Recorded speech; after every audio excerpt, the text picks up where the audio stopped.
This UCSD TV program is presented by University of California Television. Like what you learn? Visit our website or follow us on Facebook and Twitter to keep up with the latest programs.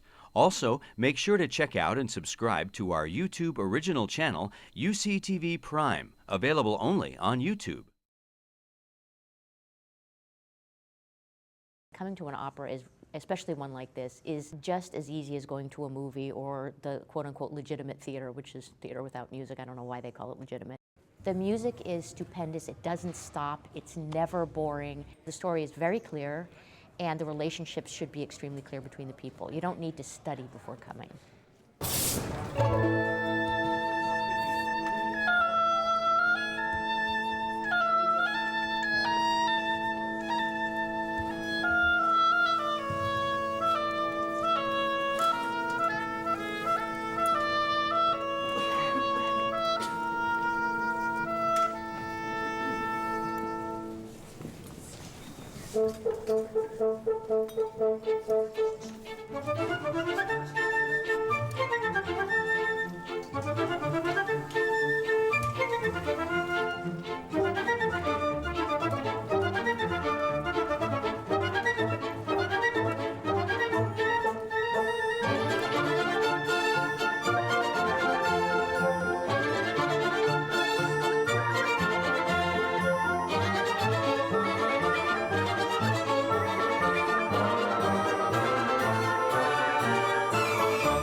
Cut his hair in the second act, which means he loses all of his strength.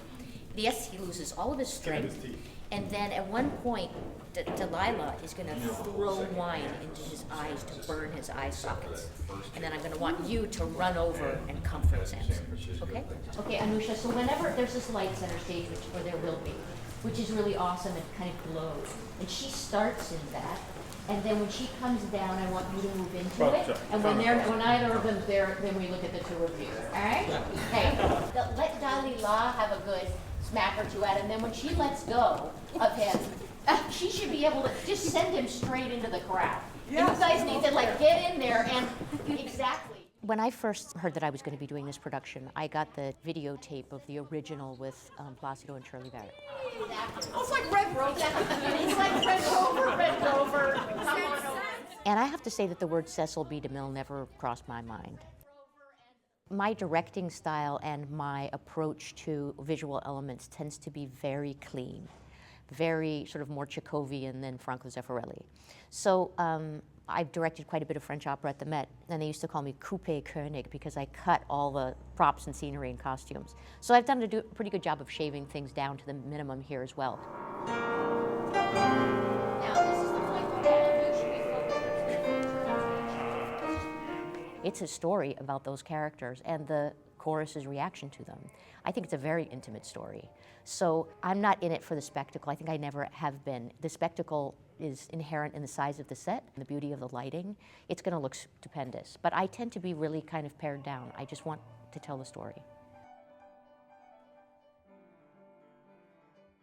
I tend to be a little non-academic. In other words, it's interesting for me, for example, that Janacek had an unrequited love. But when I'm directing Yenufă, that doesn't really play a part in what I do. I have the words and music.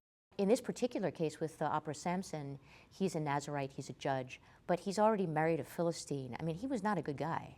But you don't know that that's already happened. In a way, the evil part of Samson, the part that, apparently they blinded him because he had too much of a wandering eye for women. That doesn't really play a part. It's just you have to sort of deal with what you've got in front of you. So the story's not perfectly aligned to what the Bible says, but it's the opera, so. I think he's more than just a big dumb jock. Okay, but he could, he does have an extremely deep relationship with God in his life, yet he shows that human side of himself where he's, fallible. Is that the right word? Yeah. And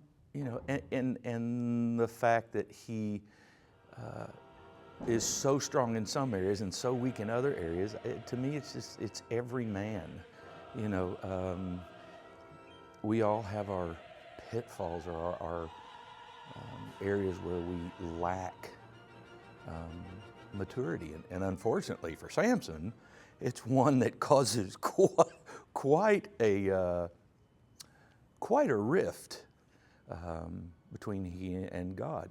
So, but I think the fact that at the end that he's able to, in some fashion, fulfill what his original calling was.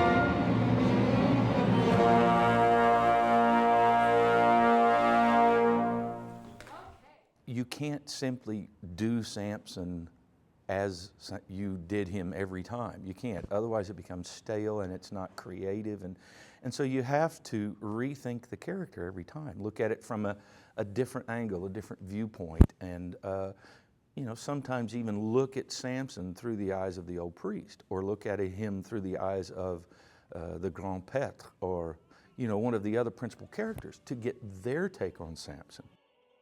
Looking at it from a different angle always helps you find subtleties in the character that you may have not utilized before.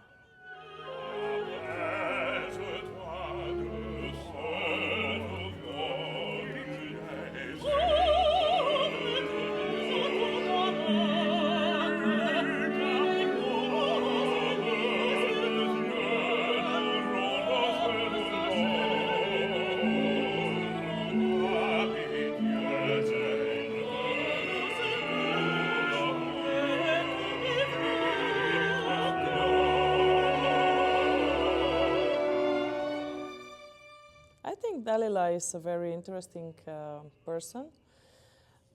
She's somebody who is from one side in love with Samson, with his power, with his personality. She has a big passion for him.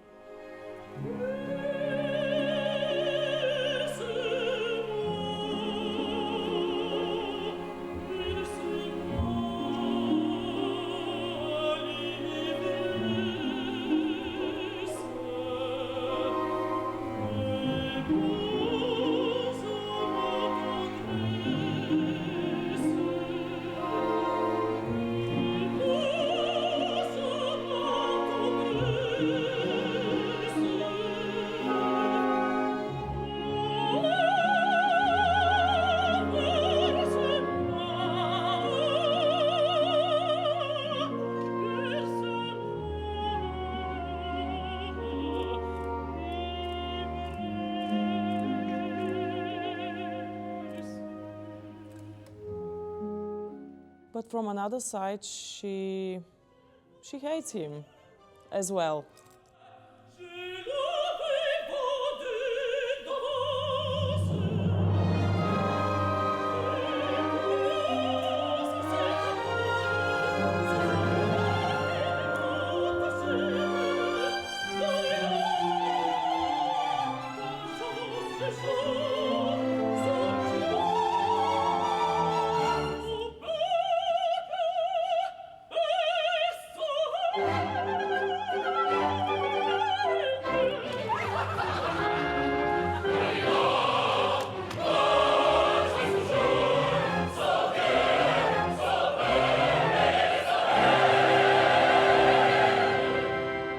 This love and hate, it's all the time in the music, it's all the time to notice that this person is fighting with herself. She's a very vain woman, and she wants all the glory for herself. She wants to be respected by the others, to be the idol of everybody, everybody to point and say, this is the woman who, we own our victory. So she's like I said, divided between helping her people and having the glory for herself and her passion to Samson. And she's also, as well, very jealous for his passion to God, for his deep believing. You're thinking, God, poo, and you're on your way, and she catches, yeah, okay. You have to catch her, right? Is it possible to turn the other way? I'm afraid this turn I know you do. is risky. Let me look. Et qu'il n'est pas d'outrage, le garde pour, and look, vous, and go. Much better. The relationship between High Priest and Delilah is, again, one can look at it in a variety of different layers, like a little onion. She represents the purity or the reproductive sensuality of Baal and that particular religion. Two, she is a beautiful woman who is not exactly a Girl Scout, let us say. She has a past. And part of the reason that he thinks she's useful is because she doesn't have to go to daddy at night and, and behave. So in this sense, she's a very useful tool for him that he wants to control. And as most men know, there is nothing more sinister than than an ire of a woman scorned. And in the first act, Samson snubs her for his religion. Now, she's not used to being snubbed at all. So, as a good political manipulator, which the high priest is, he pushes the right buttons with Delilah to get her to do the dirty deed, to bring Samson to his knees. And clearly, there is a sexual attraction there.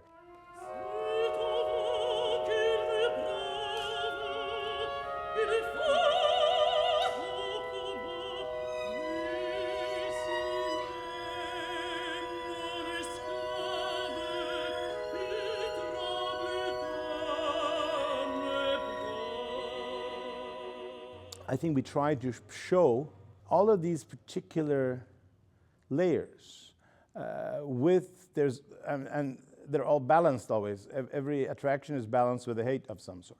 Samson is attracted but hates. She's attracted but hates. I am attracted to her, but I hate the fact that she's going to go with somebody else. It is this very human characteristic of love and hate being so intertwined with each other, which you also see in these relationships.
Samson and Delilah or Samson et Delilah, gets its French character, first and foremost, from its composer, Camille Saint-Saens, its language, le français, bien sûr, and certainly from its structure and the way it's put together compositionally, I believe.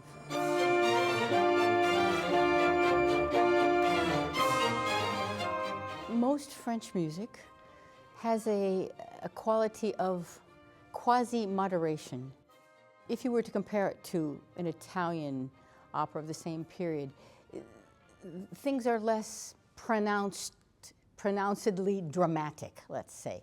However, that is not to say that this is not dramatic. It's just that the character of the French approach to composition, to literature, to most of its cultural life is one of reflection and measuredness and extreme care and meticulousness in choosing exactly what fits a given moment.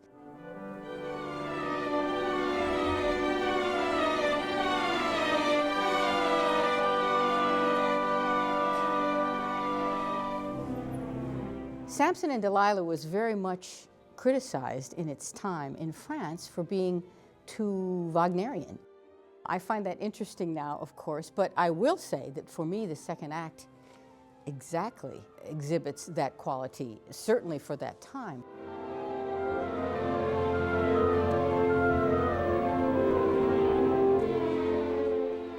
The second act being more complex rhythmically, certainly, more complex chromatically. There's a lot of chromaticism and compositional techniques that lend something, the flavor of what was at that time, and even now is called a Wagnerian type of composition. Also, Samson and Delilah is informed by the fact that it originally was begun as an oratorio.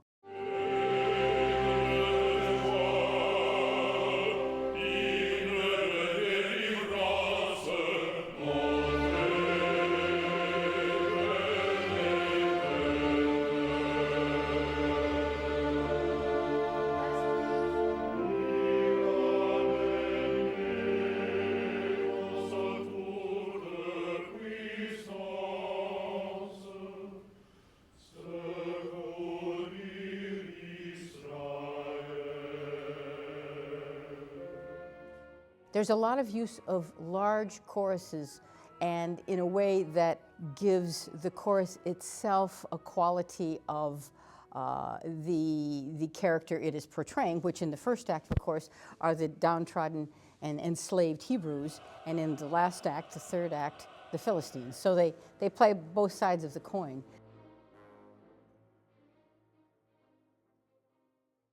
Okay, so how many of you were in this before? Aaron, well, it's completely different. So, I still look at the chorus as 80 individuals, but there are times when those individuals act as a pack. Think of Peter Grimes, where they're all yelling Grimes, Grimes, and times where they're individuals. And there are times when you just need them to clump. In other words, I need them to be not just a great big mass of people on the stage, and we have 80 people plus supers and whatnot. There are 100 people on stage. It's important to have air and breathing, and for the groups of people to have interactions with them among themselves is to create what I call clumps, which is just different sizes, groupings of chorus people, so that they create more intimate, small groups. You come in your groups, 2 just follows 3. That's all I care about, is that it's just that there's a sense of, but I don't obviously want to fill the stage with so this is just going to mix everybody up.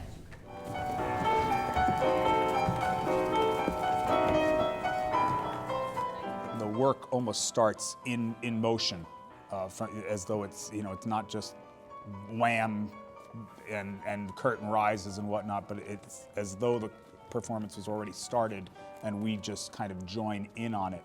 And the very first choral entrance is so amazing. It's this beautiful pianissimo chord on the word Dieu, God, as the Hebrews pray to God.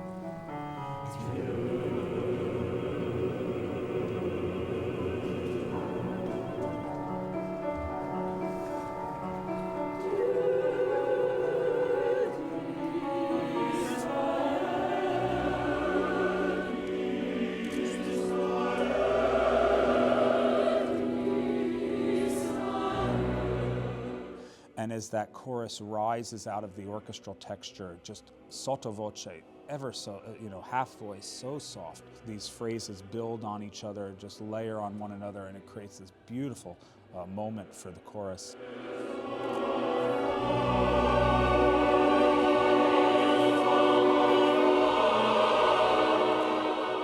When done correctly, and this chorus does, it is just kind of swells up out of the ground, and you are all of a sudden realizing, wow, the way he weaves it in and out is for me one of the big moments.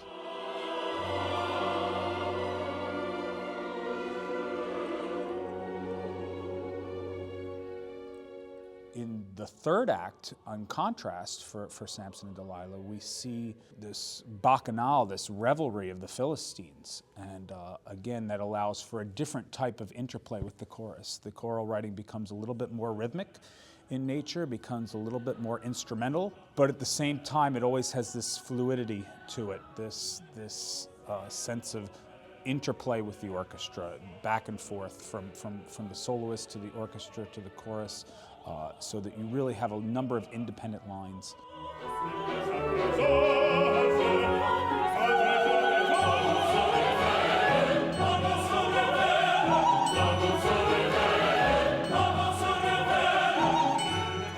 What I've been telling the chorus frequently throughout Samson and Delilah is the need to lead the phrase, that we often have a melodic passage that leads the phrase with the orchestra underneath us.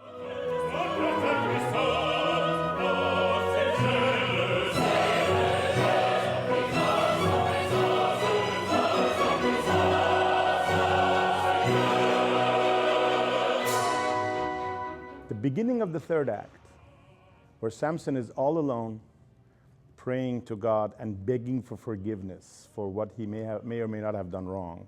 And he hears the voices of his tribe saying in the distance that you have betrayed us, you have bound us into blood. This music is so sublime that if Saint-Saens would not have written any other part of this opera, if he would have just written this one 15-minute segment, it would still be a masterpiece.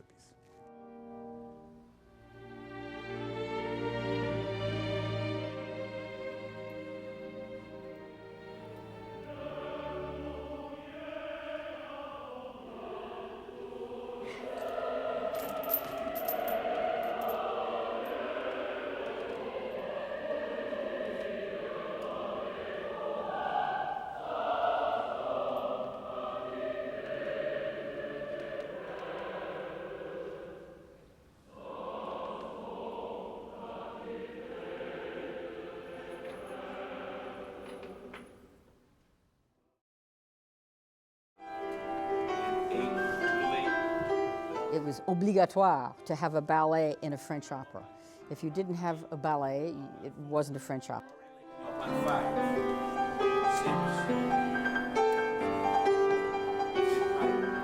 6. Working with Ken, the choreographer, we were really able to make sure that the dances were not separate from the action, which I've never seen a Samson, even one that I've done before, where it was as well integrated as it is this time.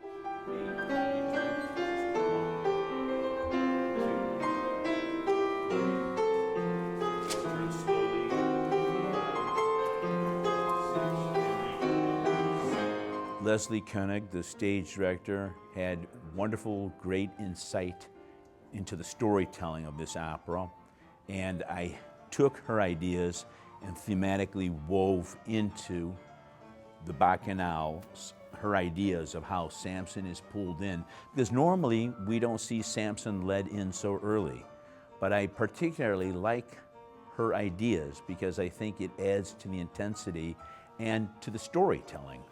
So we bring him in early, and then the finale occurs as he's forced to his knees on the temple stairs.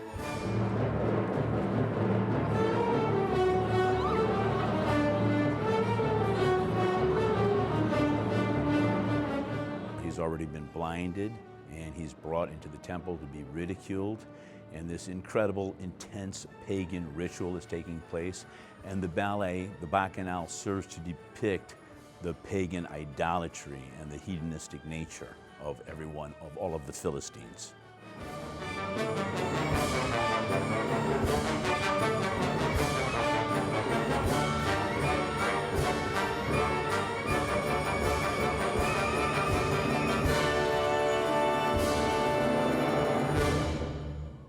In the instance of Nadia Krasteva, in this version of the bacchanal, it's nice to include her as the high priestess so that we show that she's truly a part of this ritual. And so I have the boys of the ballet actually lift her on stage. And she's got this beautiful, flexible back. And so we take advantage of it because it lends itself to the very nature of the ballet. In the first act, the girls are high priestesses, and you can see that they are conspiring with Delilah to lure him into this wicked web. And at one point of the ballet, before they actually start to dance, she starts to lure him with her arms. And because of that flexibility of her back, it's fantastic for a choreographer to take advantage of that. We have her do this big back bend as she's bringing her arms to pull him into her power.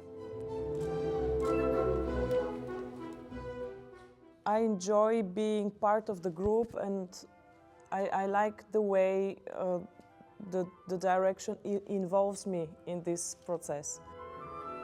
Because I think Delilah should be more homogeneous. I mean, she should be inside of this group, dancing and inviting Samson.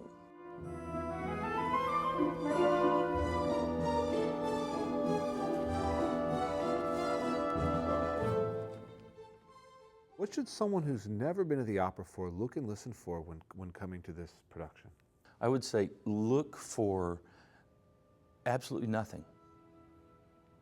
Don't come in with a, oh, what will I hear? What should I? Just sit back and let it wash over you. Enjoy the experience.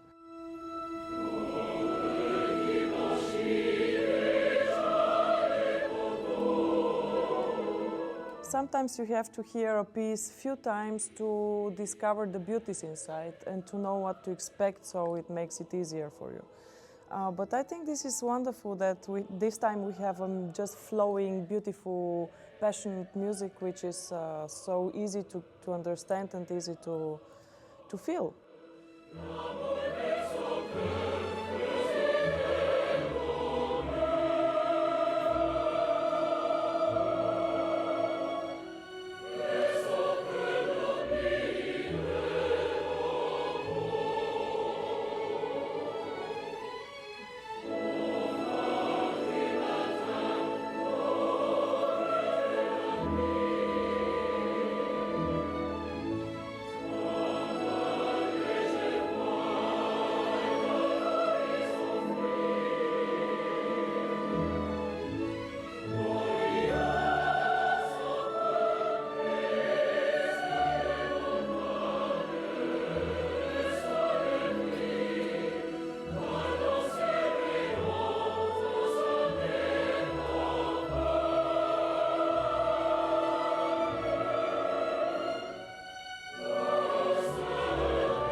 Stage right. Soprano 2s and alto 1s go to stage left. Tenor 1s and bass 2s go to stage right. Tenor 2 and bass 1 go stage left. So folks, we're and now a combination they're mixed. of yellow